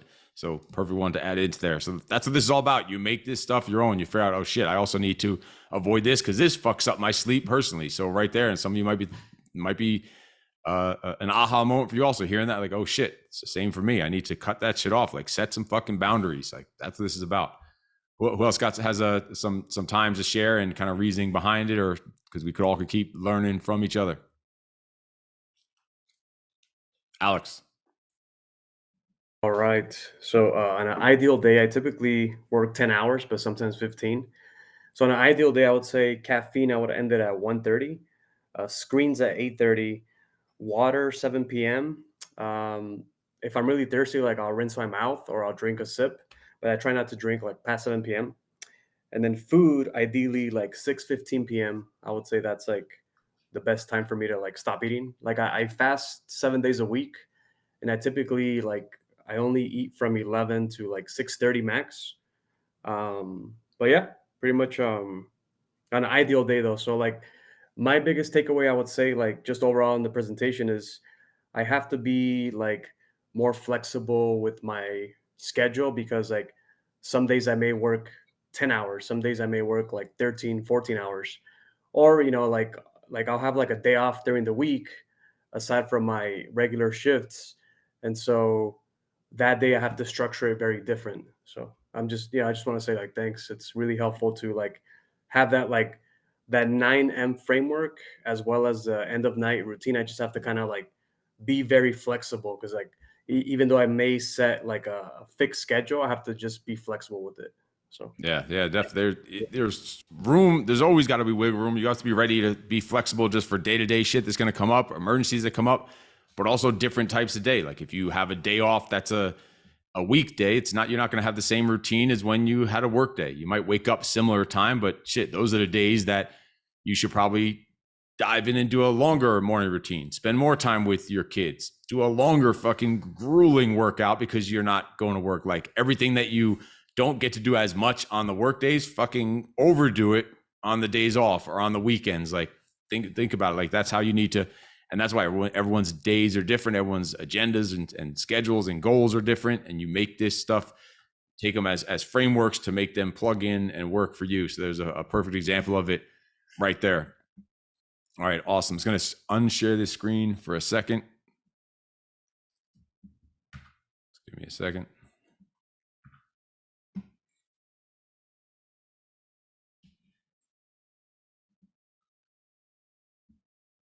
And reshare another screen. So I don't want to keep you guys on here too long, but there's still some more we need to get to. So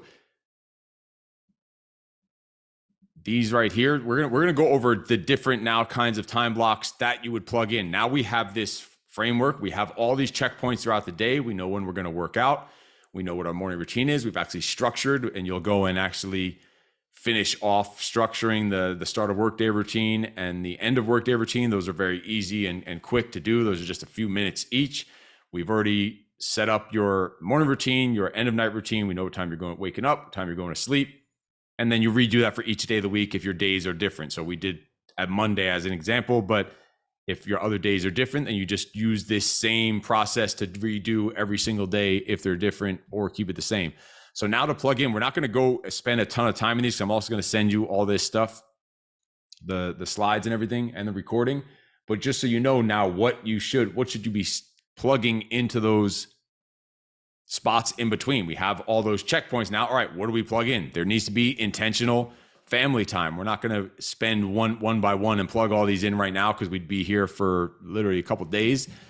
But this is the work you need to be now doing going from here after this call. So the family time, there should be specific intentional family time on your calendar where you are having your date night in there. You're having each day, specifically the types of activities you're doing with your family. Time with one kid, time with the other kid, time with both your kids, whatever it is. If you don't have kids, time with your spouse, whatever it is. But it should be intentional and it should be on the calendar. So there should be actual family stuff on the calendar, something for your family. This one is one that should be every day. Now, all these time blocks we're going to fly through right now, they're all not going to be every day, 7 days a week. Some of them might be weekly. Some of them might be monthly. Some of them might be a couple of times a week. That's up to you. But family time is one that really should be in there every single freaking day. If not, then why are we even doing what we're doing? Training time we already went over, that needs to be on there, just taking care of yourself. We're going to go through these quick so we're not on here so long, just giving you the ideas of what need to plug in. Kill time is that deep work time. Like for me, that's right after my morning routine. I do my morning routine, start of workday routine, then I go into kill time. That's where I'm going into my deep work, get shit done, my top priorities of the day. Then I'm taking a little breather, getting ready for the gym, and then going to the gym so I can go to the gym. At that point, for me, it's very strategic and intentional because I've already gotten my main work done for the day. I've already done my coaching calls, if that was what I had to do in my kill time, or the deep work for the day. I've already done the morning routine, taken care of it, checked in, all those 9 M's. Like, shit, now I want to go to the gym. There's nothing else to worry about except going there and attacking the fucking workout. Maybe creating some content while we're there is the only additional thing I'm going to do, like recording some clips, some videos, whatever for content. But it's just like aggressive fucking workout, no stress, not worried about text messaging or responding to stuff because I know I'm going to check that stuff after. So the kill time needs to be in there, strategically placed when you're doing that high income making, impact making activities for the day, that top priorities for the day. So kill time is your deep work time, uninterrupted stuff, not stuff that you really could do with other people, the stuff that you need to be like focused and locked in and do your top priorities for the day, whatever that is for you. Then there's create time for you to actually go and create things and tangible things. That create time might sometime coincide with kill time, or maybe it's a little different.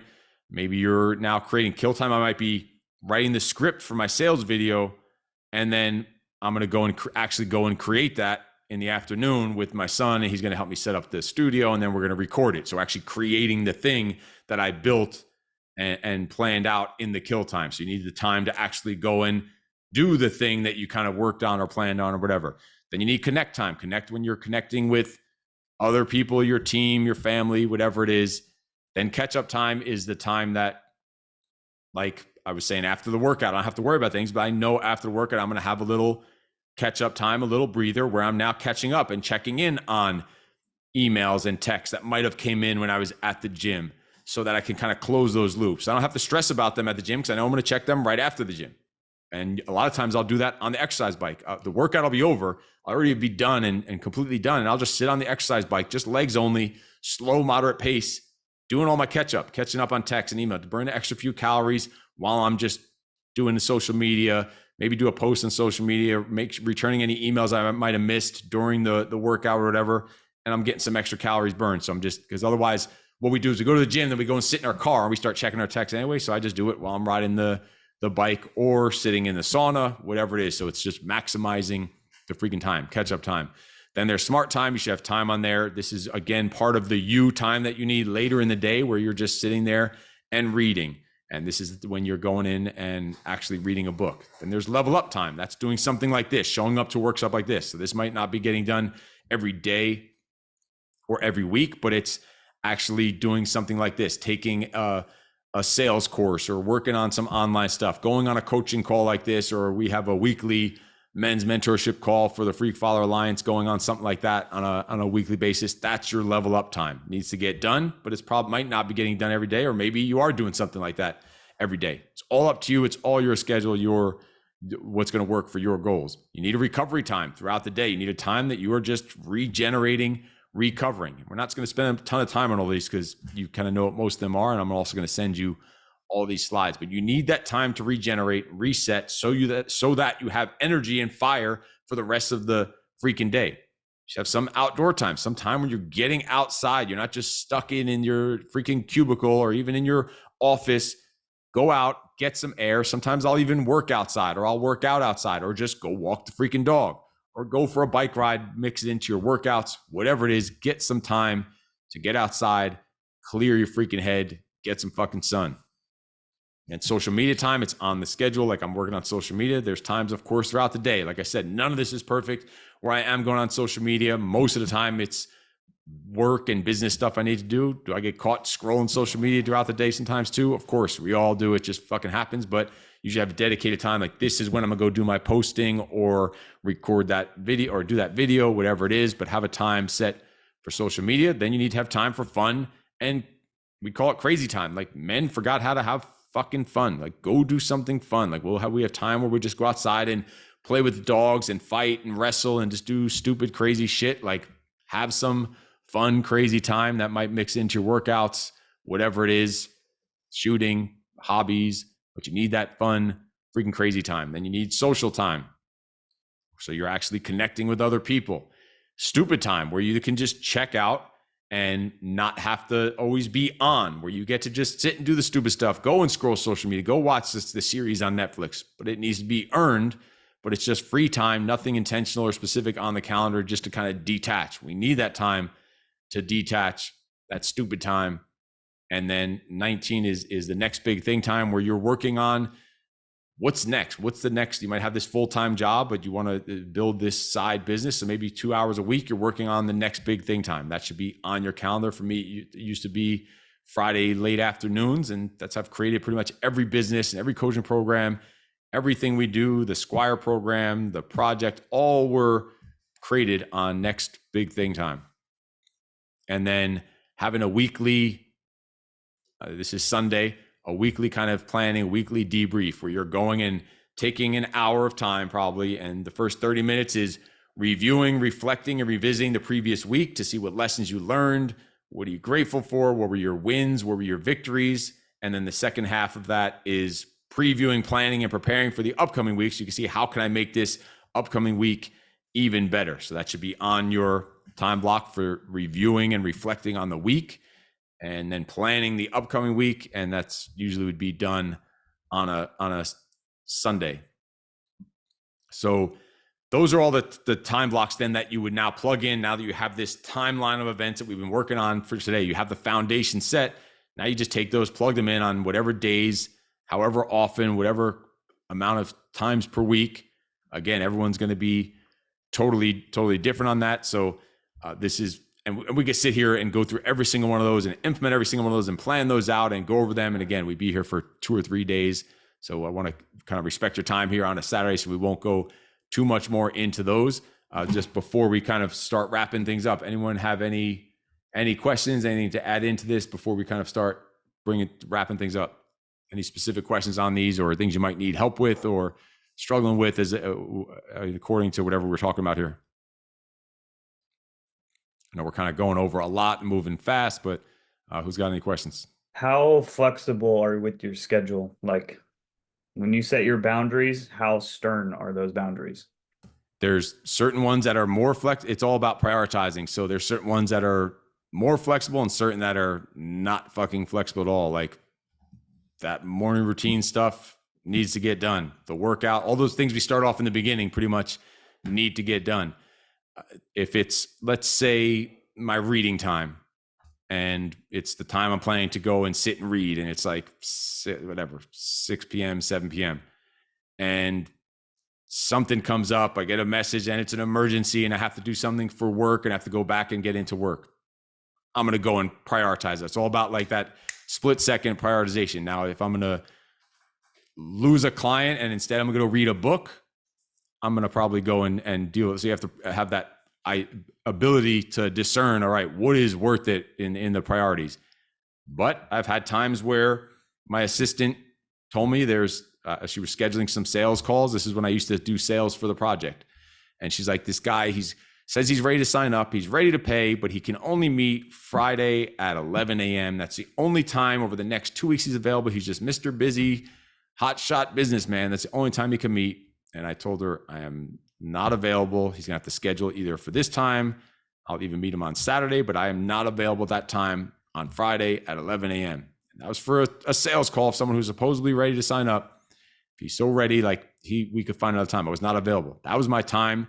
I was going to be in the middle of my workout in the gym because I know I'm going to be there. If I start sacrificing things like that, everything else will start crumbling and falling apart. So I know I'm going to be able to reschedule him for another time. I've already talked to him once before and it was just a follow-up call. So I know that I'll make it happen. And I ended up meeting him on a Saturday on a call. It was like a 5-minute call and he was done. He signed up, whatever. But there's certain things you can't sacrifice. So there is wiggle room, but it's like, all right, we claim we have our non-negotiables. What are really your non-negotiables that you will not break? Can't be everything, because if everything's non-negotiable, then nothing is non-negotiable. But we claim things are non-negotiable and then we negotiate the fuck out of them. So things like that, like my training session, I'm leaving at this time for the workout. Whoever's coming with me, this is when we're leaving because I need to get it in. I need to be done so I can have the fire for the rest of the day. But it's flexible. It's just we're adults, successful men. Like we can make those decisions, and usually for the better. Now, if you're going to sleep and it's the girl time that you're saying, then it's a stupid fucking decision. Like you have to. What is the real priority? Is the sleep the priority, or sitting there going back and forth on some text messaging or phone calls and ruin your sleep? It's like, hell no. Like I am going to sleep. Like I need my freaking sleep because I know if I don't, I'm gonna wake up and feel like shit in the morning. So stuff like sleep is the non-negotiable. The workout is non-negotiable. The morning routine is the most of that stuff in the beginning. Those beginning frameworks are what the real deep, like this can't be broken for anything because I need this shit done or else I can't do all the other stuff. I won't have even the sharpness to be flexible and to rearrange things and be flexible with all the other stuff if I don't have this foundation set. So I have to hold the line here so I'm able to be sharp enough to move around and be flexible in these other areas. So it's all about prioritization and what are your real non-negotiables, and what's, you have to have the discernment to know what is more important than what. There's definitely room for flexibility. Any other questions here to finish off? Yeah, I got one. I guess my problem is right now working from home, get easily distracted, right? So I'm just trying to figure out a way, like any tips to like change my mindset on that, to like really dial in and focus. It's like I guess like how I can get up, get dressed, go to office, right? And then I start working. That totally shifts my mindset. But when you work from home, it's kind of, I guess, tough to do that for me. And just the discipline of doing that is where I'm having issues. Yeah, that's like why I was saying that there every area in the house, because I work from home and we homeschool our kids and we work out at home half the week also. So a lot of stuff gets done at home, and you have to have those boundaries. That's why the workspace here is like, when I'm here, it's like fucking work. But when I'm outside of the office, like if my wife wants to talk about something business, because we work in some businesses together, it's like we have to go into my office because that's like going to work to go talk about it. We can't talk about it at the kitchen table. And when I'm doing meditation and stuff, that's in a different, so different areas of the house have a different energy, and you need to respect the fuck out of that energy, or else it's all just a chaotic mix and it's all messed up, and you're not bringing the right energy to the right different tasks or spaces in the house. And then it's setting boundaries. Like when I'm in here in my office, there's boundaries set. If the door is closed, there's a sign. I have a little sign, a little $10 Amazon little slider sign on the door that it either says do not disturb, or it says please knock, or right now it says in a meeting, or it says out of the office. And if the door is closed and it says please knock, even if it says they knock twice, like we set these standards with the family, they knock twice lightly. If I don't answer, they knock it again. If I don't answer, it means I can't answer the door. I'm busy doing something. If it says do not disturb, don't even freaking knock unless it's end of the fucking world, which it's not going to be. Or also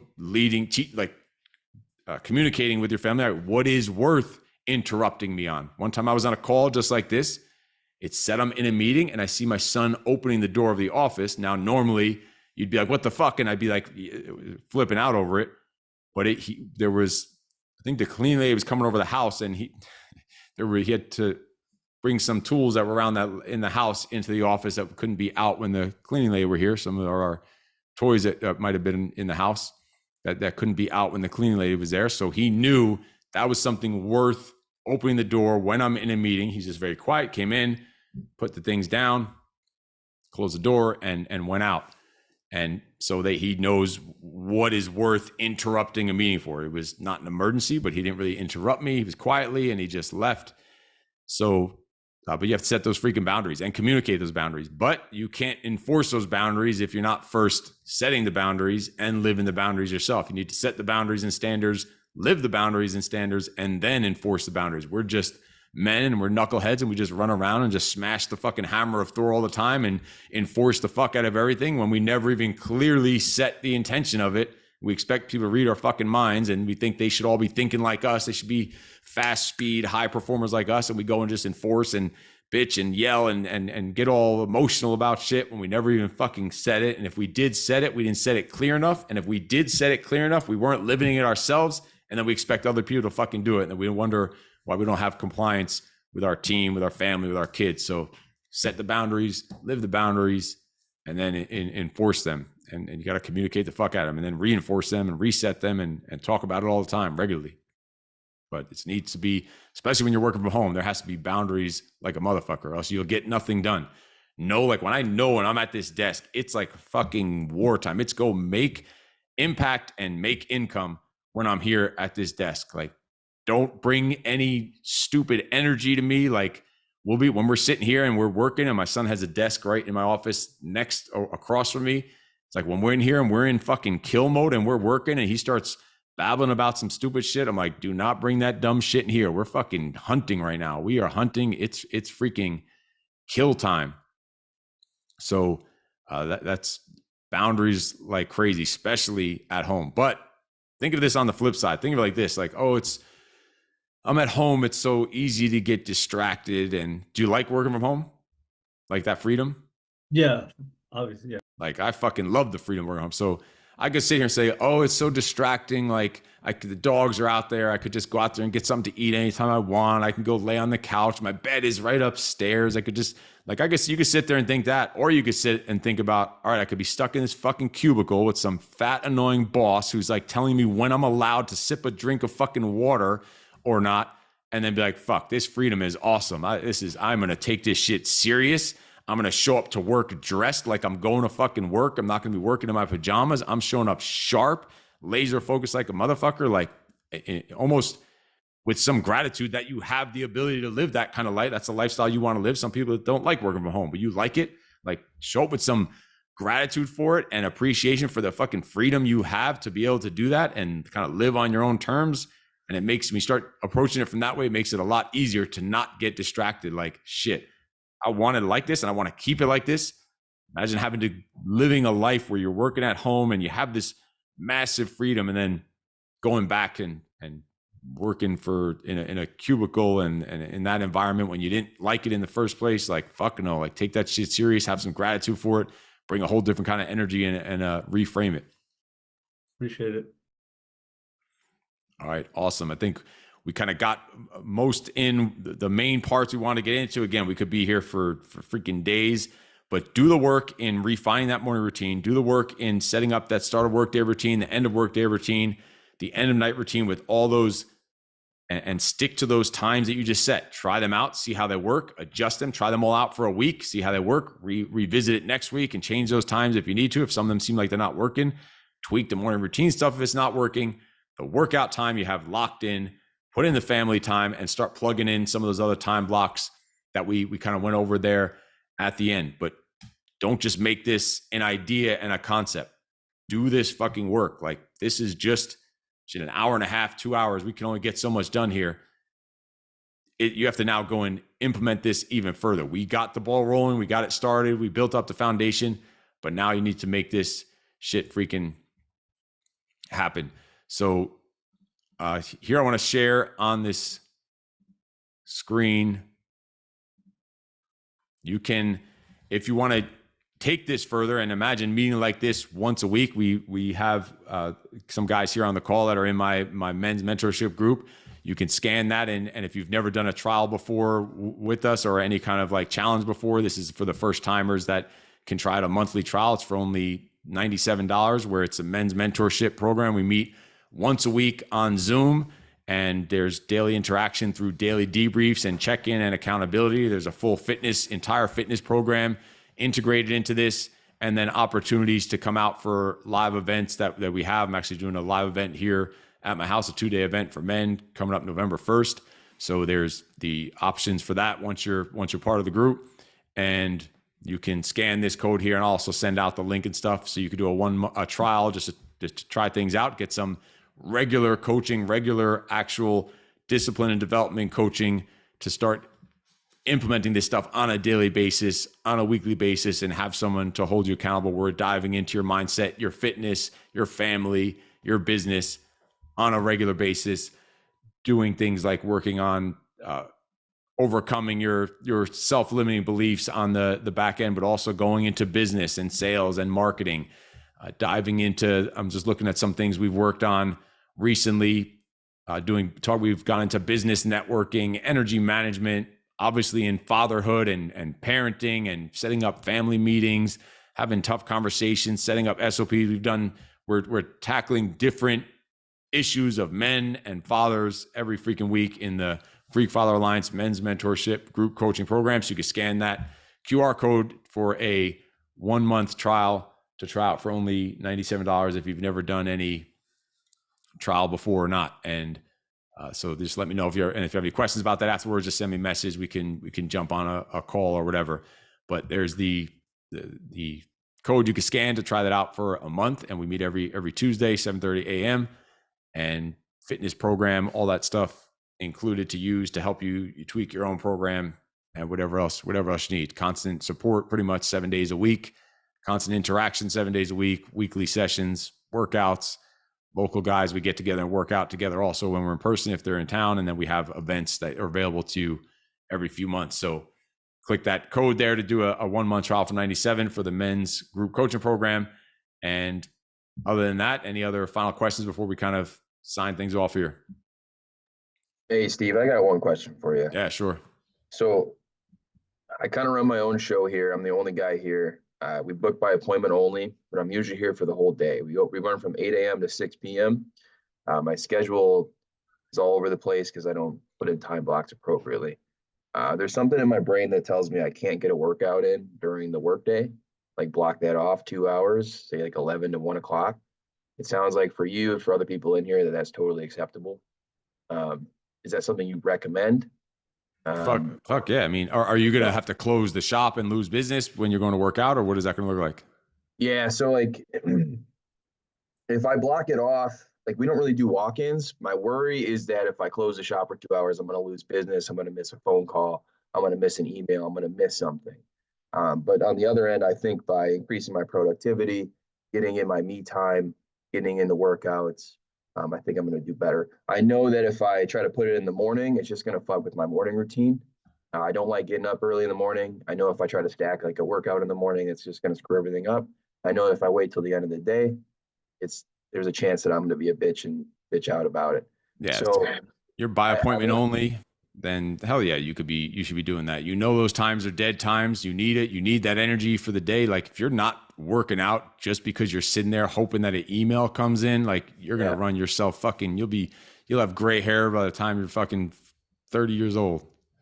Cool. All right. I just needed to hear it. Thanks. Steve. And those emails are going to come in when you're working out. They're going to, the second you're done with the workout, you're going to go do that catch up time. You're going to go, they're not going anywhere. They're going to be right there. They weren't going to come in right then because they have to make an appointment anyway. You're going to be fucking fine. You need to get your training in. Like, no matter the business, no matter the schedule, I don't care what someone does, like, you need your fucking training. Every man needs, like, we fucking need it. It's like breathing. You have to fucking get your training in. It's just the top priority of almost everything. Awesome. All right, good stuff. So get that shit in. Hey, Steve, on that note, would you even like recommend, like, if it's 2 hours is too long, like what about like 60 minutes? Like, it's still, you can get an amazing workout in an hour. Yeah, again, it's like you figure out what works for you. If you think you could spare 2 hours, you could get an hour. You could do then another 30 minutes later. Do some cardio later. You could there's unlimited options. Yeah, if it's a good point that if you think 2 hours is too long, but if that's just a total dead time, then bang it all out at once, or break it up into 2 workouts, or even just an hour. Like, shit, you attack it for an hour, you can make it happen, and then you have other shit you can do, and there's other downtime where you can get other stuff in. Like, make use of your downtime. Don't waste your fucking downtime. Downtime should be working on catching up on stuff, sales, marketing, shit, maybe an extra workout if you need to. You determine what needs to get done in the downtime in between appointments. Like, there's no fucking rules. Like, you set the rules. You set the life you want to live. You set the lifestyle you want to live. You know the shit you need to get done, and you make the fucking rules. You live life on your terms. Like, that's the whole purpose of all this. Create that life you don't need a vacation from, where you're not stressing about going to work, and you fucking love going to work, and you love going home, and you're fit and healthy and strong and freaking capable. Like, hell yeah, that's what this is all about. But don't sacrifice your fucking workouts for anything. Like, it has to get done. That's going to make you show up as a better person. That's going to give you more energy, show you up as a better leader, more focused, more confident, more energy, more endurance. Like, you fucking need it, especially when you're grinding like you are. And imagine that you're running a kind of a health business too. Specifically, it's a health related business. Imagine you tell your clients, yeah, I don't work out because I'm too busy working. They'll be like, why the fuck would I even come to you for any type of treatment or IV therapy or anything? You don't even have your own shit together. You don't even have time to work out. You're going to fucking tell me how to do stuff? Like, shit, think about that just from that point. All right, awesome stuff. All right, so click that QR code for a 1 month trial for 97. And if you have any other additional questions after, just shoot me over a text or an email or social media, whatever it is. And thanks for jumping on and spending time on a Saturday. I know there's lots of shit you could be doing, and we spent a couple hours here together, but this is what it's all about. This is the deep work. Now go and implement like a motherfucker and make this stuff happen. Don't just make this ideas and concepts and philosophy. Go and make this reality and put in the work and put this stuff into play. It will change your freaking life. Thanks for jumping on. I'll talk to you all later. Thanks, Steve. Thanks, Steve. Thanks, Steve. Thank you. Thank you.